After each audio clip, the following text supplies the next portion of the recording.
Walaupun insiden kematian Yu Menglong telah berlalu lebih daripada sebulan, namun ia masih meninggalkan kesan mendalam kepada ramai orang. Seorang pengamal ilmu roh dari Britain bernama T.Y. William mendakwa bahawa dia dapat berkomunikasi dengan roh Yu Menglong, dan melalui beberapa siaran langsungnya, dia telah mendedahkan maklumat yang mengejutkan. Menurut T.Y. William, punca kematian Yu Menglong bukan sekadar kemalangan biasa, tetapi melibatkan kuasa besar di belakang tabir. Dia sendiri mengaku telah menerima ancaman supaya pada pihak pemerintah China.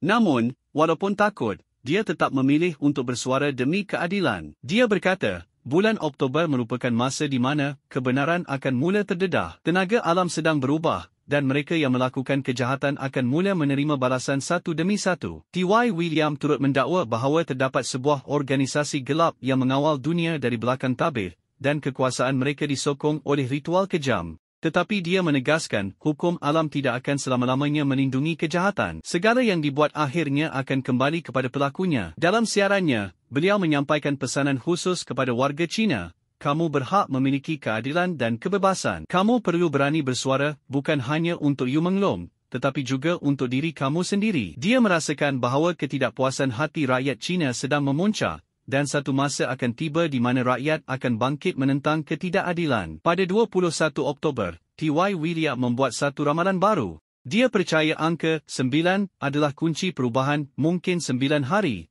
9 minggu atau 9 bulan, akan berlaku satu peristiwa besar di China. Dia meramalkan semakin ramai selebriti dan tokoh politik akan jatuh, termasuk beberapa pemimpin berpangkat tinggi dalam Parti Komunis China. Katanya, perpecahan dalam kepimpinan China akan semakin jelas dan mencetuskan pergolakan besar. Dia juga merasakan bahawa roh nenek moyang sedang campur tangan untuk menuntut keadilan bagi Yu Menglong. Mereka yang mengorbankan orang lain demi kuasa telah diputuskan perlindungan dan tidak lagi mampu melarikan diri daripada balasan karma. Sementara itu, penganalisis berpendapat, dalam kepercayaan tradisional masyarakat China, setiap perkara yang berlaku ada sebabnya. Namun disebabkan penapisan dan sekatan maklumat oleh rejim PKC, banyak kebenaran telah lama ditutup, termasuk kematian Yu Menglong dan kes-kes penindasan terhadap etnik Uighur, gereja bawah tanah, serta pengikut Falun Gong. Kini, fenomena alam yang luar biasa dan keresahan masyarakat mungkin merupakan petanda bahawa satu rejim sedang menuju penghujungnya. Baiklah, inilah cerita hari ini.